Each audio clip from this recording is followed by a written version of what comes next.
What's happening, people, and welcome back to wahsup TV, where today we're doing a reaction video. First time doing it, seeing if it may be of use or if may be of interest to anyone. I just thought I won't do my game review from the weekend, just kind of, we're already moving into the next game. But I thought this is a good way to actually probably channel where we're at in the season based off of Webby's comments and kind of looking between the lines sometimes, but also just trying to find answers and how he's thinking about how we're going at the moment. I just thought it's pretty cool, and maybe we can reflect on it. And if you got anything, chuck in the comments, please, that you may feel from what he's saying. But if you are here for the first time, please give us a like and subscribe here to wahsup TV for all your New Zealand Warriors content. And but anyway, let's get into it and see what he says, and we'll break down what we think. Review like into that dragon game, and how much have you moved on from that? Yeah, it was ugly. Yeah, boys are honest. We're consistent. I think it's probably the first time we haven't tackled could you say a year and a half or a season and 7 games. So yeah, the boys were disappointed. Kind of like, I think Webby's saying there's that in a little subtle way, and might be reading between the lines, guys. I'm probably reaching more than what he's actually saying, but I feel in that little comment there, it was like he's saying, well, it's been a year and a half. No need to panic. Almost no need to. We're doing okay. We had one bad game, kind of thing. We didn't tackle well, but I think there's just a slight little thing there to just let everyone know, hey, it's been a year and a half since we've had a really poor game. Probably the Brisbane game, you probably say in the finals situation, but in terms of getting blown off the park, what was the last time maybe Rabbitohs dominated us? But yeah, I think I get the gist of what he's trying to say. But yeah, I think it's just a kind of a little reminder to everyone: don't go into panic mode. But it's been a good year and a half of solid, consistent play, which is fairly true, I think. I know they didn't get done what they wanted to get done, and credit the Dragons. Like, they were desperate. They ran really hard. They tackled well.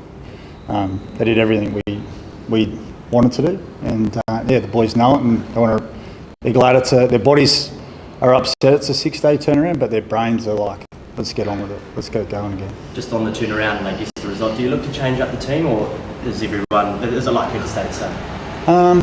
Barring injuries, it'll stay the same. Yeah, we've made changes every week, but they're being forced through injuries. Not many being through form, so we don't. When we get the full bill of health, we'll then make some decisions around that. But we're happy with the team we've got, and we're confident in them. I think it's fair to say that, yeah, he's every selection that he's had. I mean, we could probably question Mayu over Paulie Roach and Pompey. I mean, but how far down has he gone into the depth chart to reach that far?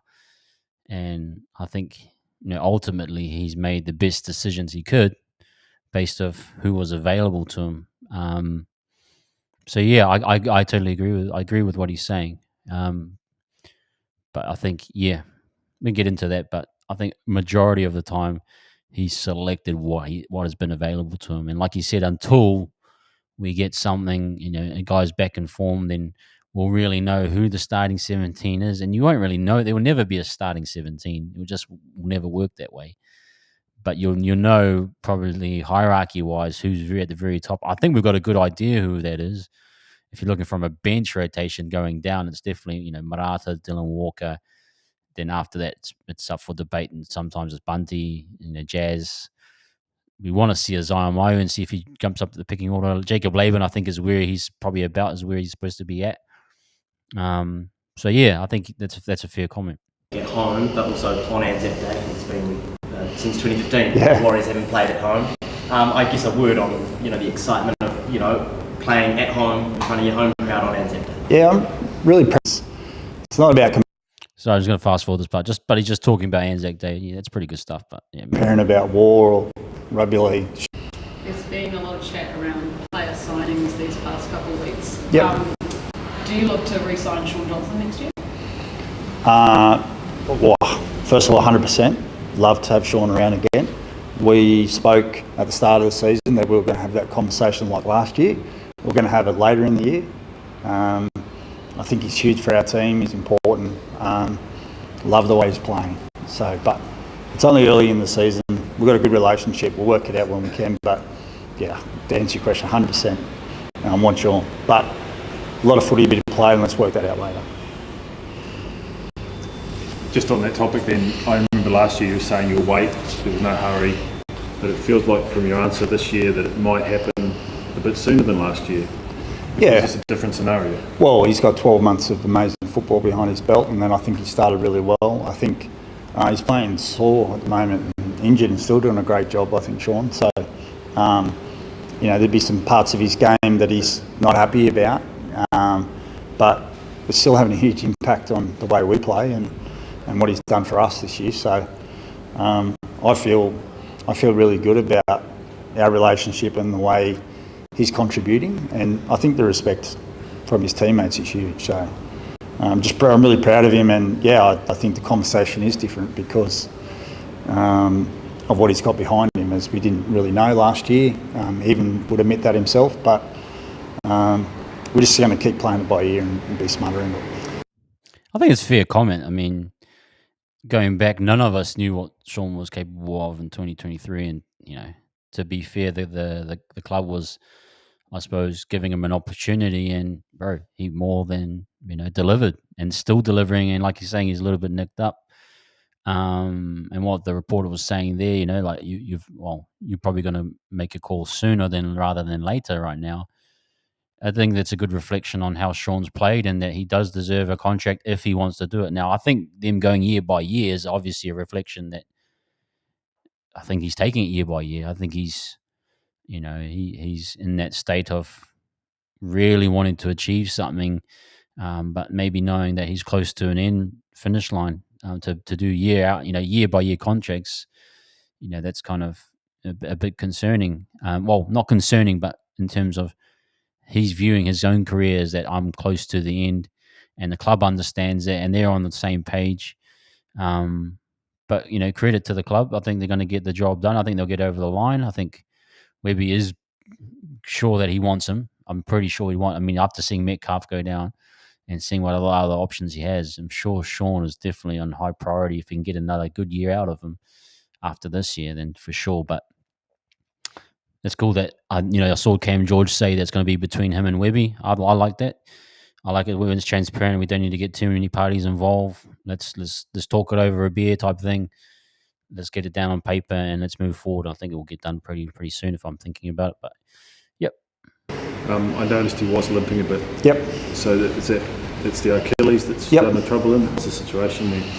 It's just like very, very sore, and I'm trying to not play it down because I think he's been really brave.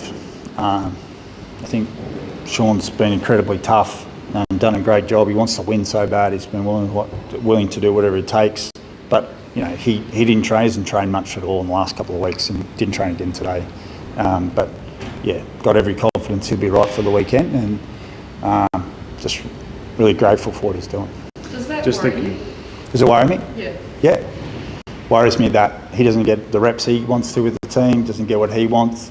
We don't get that as well, but you can only worry about what you can control, and we can only say assess each day in each situation like that, and we'll continue to do that and be consistent with it. So, I mean, worry is the wrong word. I just wish he was 100% fine and could do every rep and be happy, but he's not. So how do we get on with it and deal with it? And I still just think he's having a high contribution. So I think that's a good point to bring up, is that it sounds as though he's not training every day and he's pretty nicked up. How does that impact the team in terms of reps? I mean, it sounds as though he's not doing every session, so we're not getting every possible look of him linking up with the left side or that type of thing. And I'm not even sure how many reps they've done lately, and maybe a reason for why things aren't looking the greatest, and maybe looking repetitive or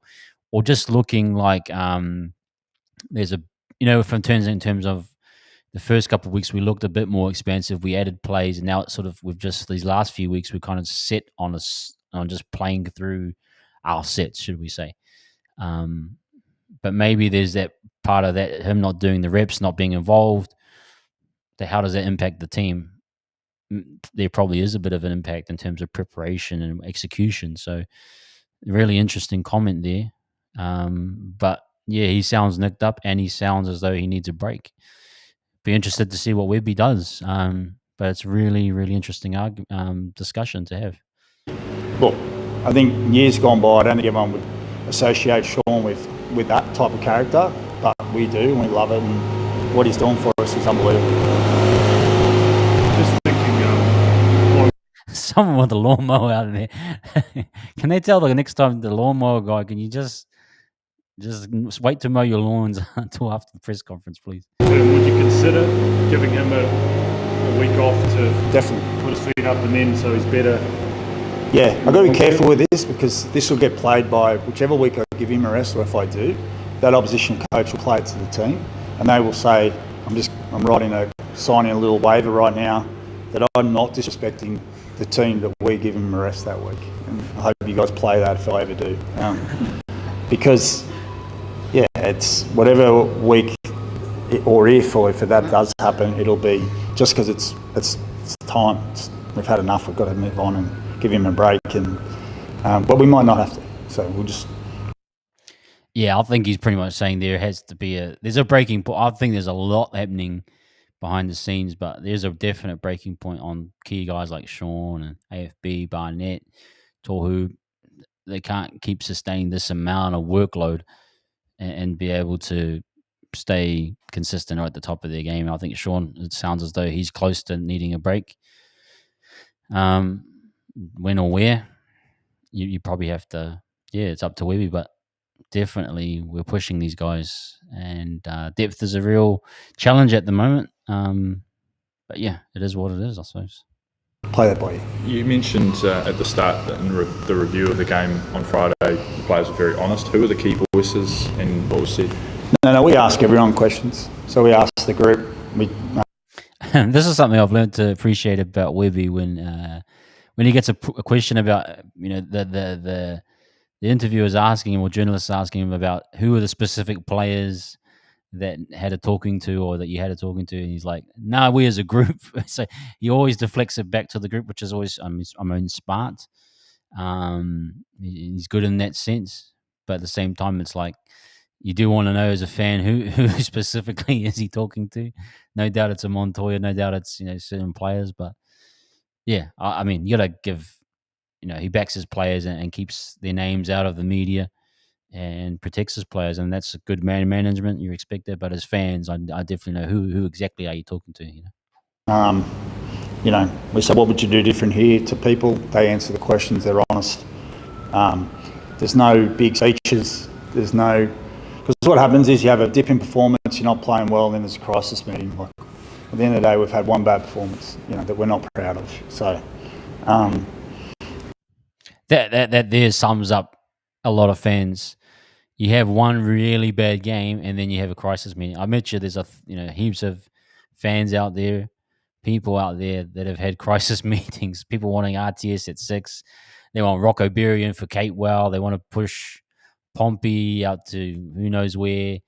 I mean, that's what he's talking about. You don't need to have massive crisis meetings after these, a bad performance. And especially when another team or opponent has been playing really well, you just have to really do your review and move forward. And that's how you maintain consistency. You don't chop and change and affect things too much too early when there doesn't need to.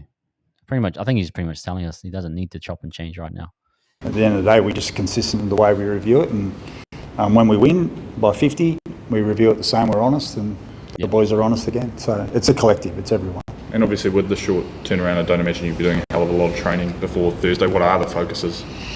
Tackling better, but we can't go out and make 50 tackles at training because the body's been through a car wreck. So we've got to go out and limit the amount of time we do it, but do it with great intensity, and the boys answered that today.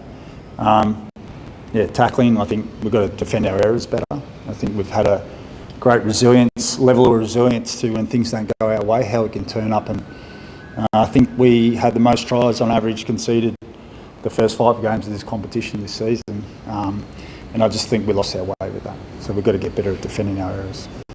Yeah, I love the transparency. Like when we think about it as fans, the coach explains exactly what we're thinking, and that tells you that he's thinking. Not that we're same smartness as him. I doubt that. But the transparency and him identifying, okay, this is the area we're working on. There's probably other areas that we're not even aware of, but those are the generalized ones that he's probably saying. But there's probably a next level detail to actually what exactly he's looking for. Tackling, I mean, it's very generic, but I think we get the sense that our coaches of an understanding of what needs to be done, but definitely defending our errors. I mean, when we do an error in our own end, our goal line defense is really poor lately. I mean, we leak per average. Like, I think the good teams can withstand maybe 2 or 3 6 games before being scored on. We within a one set and a 6 against, so 7 or 8 tackles, people have been scoring on our defensive line on the goal line. So I think there's a valid point there. Absolutely, he's bang on. Did you feel like St George took advantage of the inexperienced Interchange that you put out?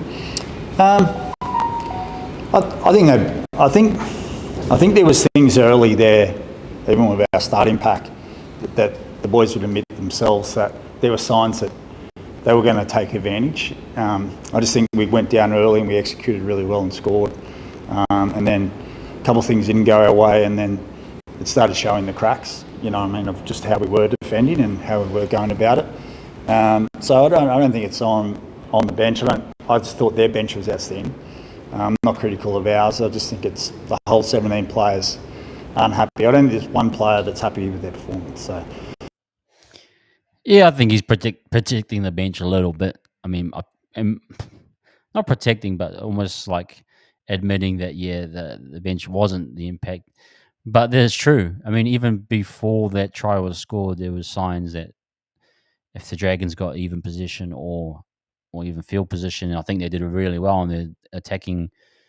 The way they attacked us, they attacked pretty much down the right hand side, or our right hand side defense, and pretty much cut the field in half through the middle and said, we're just going to keep pounding you on that side to tire you out and have a really nice open side kick. And you saw Ben Hunt, he'd kick on the 3rd or 4th. Even when they pretty much, like, anytime they got to halfway, no matter what tackle it was, they were more than happy just to kick it and set up and get into that grind out phase. But yeah, the cracks, like he's saying, the cracks were there even before the try. I think you could tell that if anything was off a little bit, they were going to pounce on it. But yeah. Normally you might get 5 or 6 or 7 that are still really happy, but I don't think there's one player there that's stoked about the way they play. You mentioned at the start that you didn't defend well. Last year, even when you lost, you probably still defended quite well. Have you managed to put your finger on sort of why that was the case on Friday? I think if I do that, I'm going to make excuses for them, for the boys, and they don't want me to. They actually want me to be honest and tell the truth. I just think they've been bashed up. The ball in play has been the highest it's played. We've played in some big games. I said in the press conference after the game that I didn't see it coming because of the amount of energy the boys showed. But if you go look at the stats and what the boys have been through, then yeah, probably it was coming. But interesting, he's saying that they've had the most ball in play, and if you're thinking about our style, we're wanting the ball in play to grind teams out. It's almost as though the style that we're playing, and with the depth we have, and also the players that we're using to play this style, can't keep up with the style, and that it was going to catch up with us. And like you said, it might have been masked through the energy, off the field, and body language was good, but underlying, the stats showed that we're struggling with that ball in play. And you're talking about adjustments. Do you want to slow the game down a bit? Do you find touch a bit? Or how do you slow the game down? Or are we just on a booming, what they call it, like a one-way ticket, a train that's just not stopping, and eventually we're going to fall off the tracks and just crash? Are we that far into the process that we may drop off, and just because we can't play this style based on our personnel? That's a devil's advocate. That's something for debate. only time will tell. But Webby at least is acknowledging it, that the players at the moment can't play in that system, or can't compete continually week in, week out, with the amount of injuries and things that are happening. Really interesting. Something to think about anyway. I just didn't see the sign, because the boys turned up and trained really well, had a lot of laughter, had a lot of excitement about the game. So yeah, body language, laughter. Okay, if that's how he's reading it, sure. But yeah, maybe when you're looking at those, like he's talking about the stats and the numbers that get the analytics, they probably told the story a little bit that, hey, this is a banana skin, and us fans, based on our expectations for the season and what we assumed would happen, we got a pleasant surprise. It wasn't 36 to us; it was 36 to them. So, but interesting. So I think they've got reasons to feel the way they have, but the boys don't want any excuses. They want to get better, and we're going to help them with that. Is this also part of, I guess, becoming the team that you want to be, learning how to deal with these periods where you run down? And Look, at the end of the day, our resilience has been amazing. It's what built our identity on. I think we've played probably some of the toughest football for the first 6 games. I don't mean how tough we've tried and how hard we've competed. It's been fierce. So I've been proud of the boys. We can't have 1 week off, but I think even the premiers have had bad weeks in their 3 championships, and so I think as long as it doesn't turn into 2 and 3, we'll move on. I think that's a valid point too. Like, if the system is working majority of the time, and if you're winning 3 out of 4 games, then that's quite successful. But yeah, if you start to lose 2 or 3, then that's a clear sign something either physically guys aren't dealing with it, or you might have to make adjustments. I mean, I will say, and I'm just going off the top here, that I feel as though our team may have the least amount of kind of broken play tries. I think a lot of our stuff is off structure, and obviously structure. I mean, the structure's been great for us. It's been consistent. But nothing like a broken field try where, I see some teams are getting points in different ways. I'm just thinking, when we're so dependent on our structures, and if they don't work, we sometimes lack a little bit of variety in terms of, and I thought initially, and we'll get to it probably by the mid-year point, but I thought RTS, we're wanting him. We thought we wanted X Factor, and we do want X Factor. We thought he might be the answer, but we have to wait and see. But we need something more, as a point of difference. It can't just be focused on Shaun and him making decisions all the time. We need something a little bit different. But I suppose, I'm just going off on a little tangent there, but it's making me think: Are we predictable, or are we kind of risk adverse? That might be the better question. Yeah.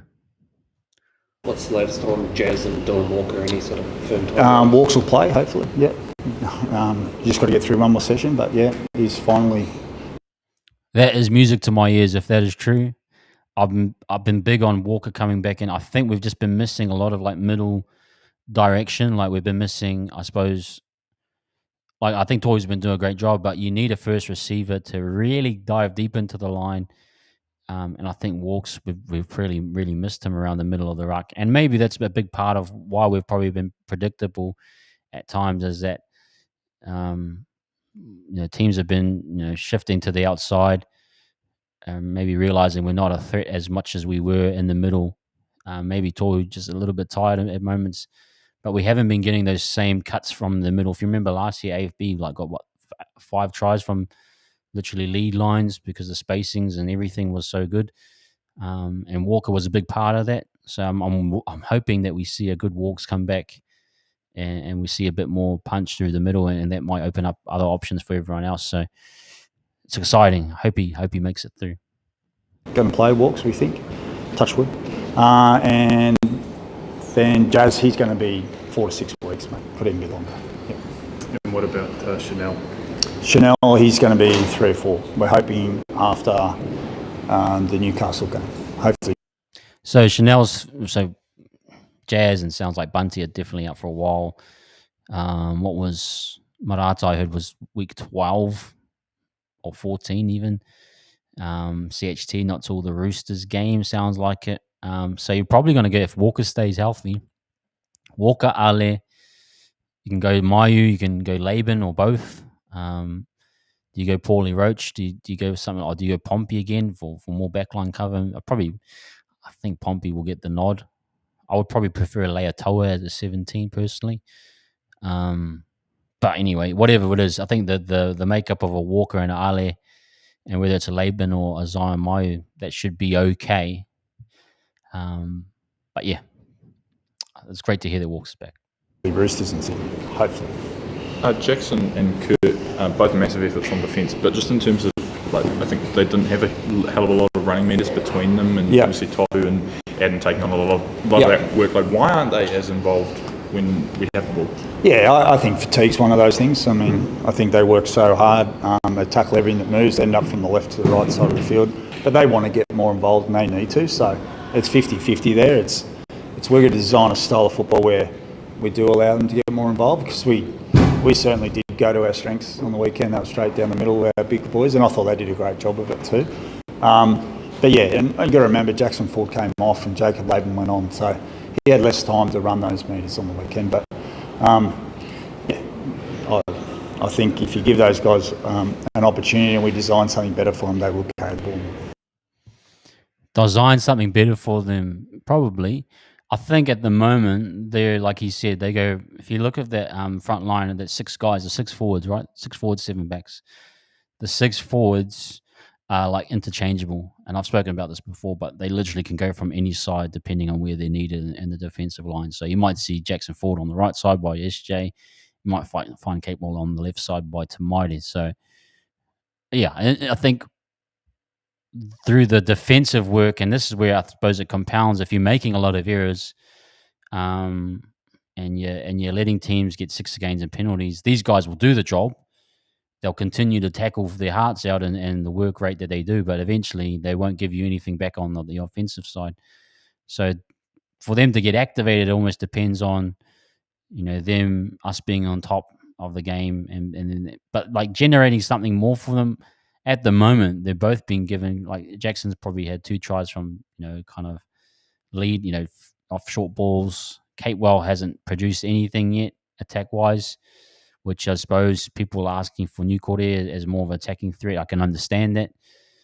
What can they create for him? And he doesn't really have that leg speed through the line that I think is probably letting him down. But the big question is, if we're not winning these games physically, these guys will tackle it till their limbs fall off. But you're not getting much back in return. And we are, I suppose, missing where I'd say a Marata. If a Marata came into a line, you could get more out of a Marata on lead lines. I thought Laban would get more of that opportunity. He hasn't really seemed to have been given full, hasn't. And again, comes back into reps and how much are these guys doing. I mean, you can't really integrate Laban, and he hasn't gotten the touches that he needs in training. So I kind of think we're just in a bit of a bind in terms of reintegrating guys and trying to integrate the attack. And if he's saying that Shaun's taking days off to recover, how far can you really integrate it when you're so dependent on Shaun initiating everything? It seems as though things are disjointed, and it's just compounding because of injuries and where we're at physically. So if you're probably asking for it, a bye would have been great right now, but we're not due for another 6 or 7 weeks. So it's just part of the grind of the NRL. We've got to find a way, and it sounds like they understand it. There's a bit of pressure on them, but not tons. But at the same time, we need to get some of these things fixed up. Do you think there has been too much of a load on Adam, Mitch and Tohu the last few weeks with the medals out and the other things? And, definitely. And what can you do to alleviate that a bit? I think we just got to be smart the way we do it. I don't want to... Look, we've got faith in our bench. They're going to do a great job this weekend. I feel like they're going to have plenty of energy. But yeah, we've got to be smarter with our interchanges. I think I do. That's on me. But at the same time, we need them. Like they're they're alpha males, they're our front rowers, we rely on them. They're probably some of the best front rowers in the world, but yeah, we do need to be smarter the way we do it. I mean, I like that admission that, interchanges, Webby probably could do better. I agree with that. Probably this last week, you're thinking of interchanges and you're thinking bench selection. It reminded me of the Kearney era and Nathan Brown and, all that type of era where you couldn't understand why the bench selections and even the timings of guys coming on and off. I just think he's just that depleted in terms of who he actually really wants in that team. That he's got his set. I think he's got his set guys that he trusts. Like he obviously trusts AFB, Barnett, and Tohu.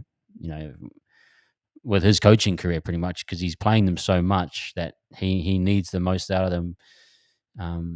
But for me, it's like saying, well, if you played Zion and you gave him a big spot, say 20, 30 minutes, would the result have been any different if you played Aden 70 minutes? Probably not. But at least you blooded in a Zion Mayu. You know what I mean?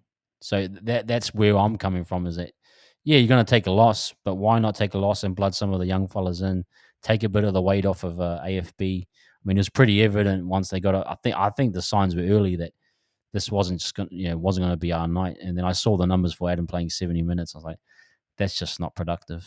And I think you got to make some calls on some of these games, especially if these guys have been worked to the bone. You do have to say, hey, we're going to rest you up, even no matter what the result is. It's a long season. We need AFB, we need a Barnett, we need a Toy right till the end. We can get away with them, or not get away with, but we can take a loss here and there early if we can extend them playing longer in the season. So, bit of a balancing act for Webby for sure. And it's cool to hear that he understands that, but yeah, I can see why it's tough because he trusts. He has his guys that he trusts. Mayu for him probably an unknown, but got to make that call at some point. Words on the Titans, they've been very close the last couple of weeks. Yep. You're going to encounter a team that's kind of feeling like they've maybe been hard done by. I think they're competing so hard. I think a couple of their tries conceded have been like intercepts against the run of play. So I think they've been the more dominant side in big parts of their game. So expecting them come full of confidence and really desperate to get that first win. So I just always talk about this side. They've got so much threat speed, they're so fast. And they've been aggressive. They really went after Manly on the opposition on the weekend. And I thought they were the more dominant side for big parts of it, but just fell away at the wrong time. And so we're going to be wary about this week. It's cool, like hearing your coach, like watching other games. Obviously, you probably watches every game, or at least the games of the teams that are coming up within that week. But yeah, he's very aware of their strengths and weaknesses, and understands that it definitely is another game to be wary of and where our troops are at. So, for me, I think we're at a point where, had a little bit of a rock bottom, probably physically, maybe mentally. I think maybe not there mentally. It sounds as though the boys responded well. They're laughing and enjoying themselves, but you can't keep doing that until it starts to become a bit of a grind. But I think Webby from that interview has, he's got a grip on it. He understands what's happening. He's aware of it. Doesn't have the troops to fix it, but I do feel confident that we'll start to pick up. But it's just definitely a tough time right now. Dylan Walker for me is big, but in terms of hearing about Shaun, that's scary. And when do you pull the pin on it? When do you say he needs a break, and then we're just not going to force it? And how does that impact the team? And it's already impacting the team from the sounds of it. But yeah, a lot of talking points. But anyway, guys, let me know how you enjoyed that reaction. I'm trying to create some more content, but I thought that was a really good way of addressing some of the concerns and questions people may have. But it's insightful to listen to our coach and what he's thinking. You got to read between the lines sometimes, but I think for the majority, he communicates effectively what we're thinking and provides either answers or solutions or just lets us know that they're working on it or whatever it may be. So anyway, that wraps up my reaction, guys. Give it a like and subscribe if you are here for the first time, and appreciate your support. And it's still up the wires all day and every day.